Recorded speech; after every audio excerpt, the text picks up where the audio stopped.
How to develop self-confidence. Let us think about what is making our self-confidence go away. Why are we not confident? If you think about it, you'll realize that every time you have a demand, you have to go and ask somebody for something, for a personal selfish reason, you fumble, you hesitate, you get frightened. If to go ask somebody for a job, you feel reluctant, there is a resistance from within yourself. You lose what you call your self-confidence. Now think about people who have done things very confidently. So who are these? Mahatma Gandhi walked into the parliament in London wearing just his dhoti, and Winston Churchill apparently called him the half-naked fakir.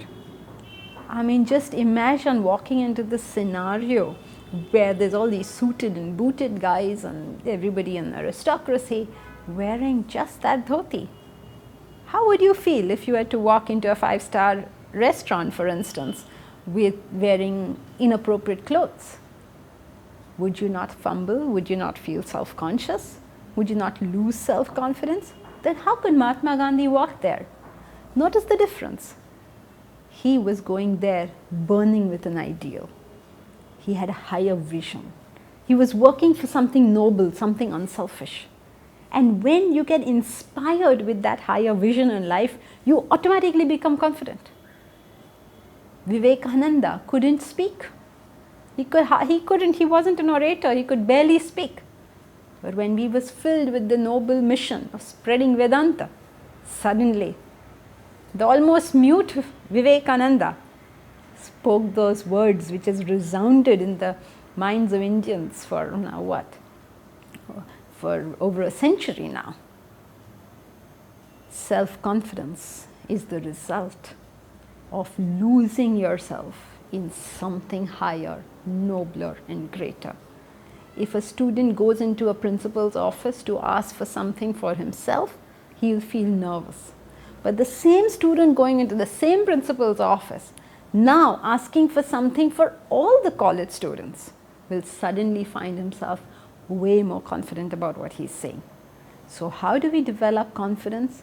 Is move our attention from merely thinking of my needs to thinking of the needs of people around me. What does the situation require?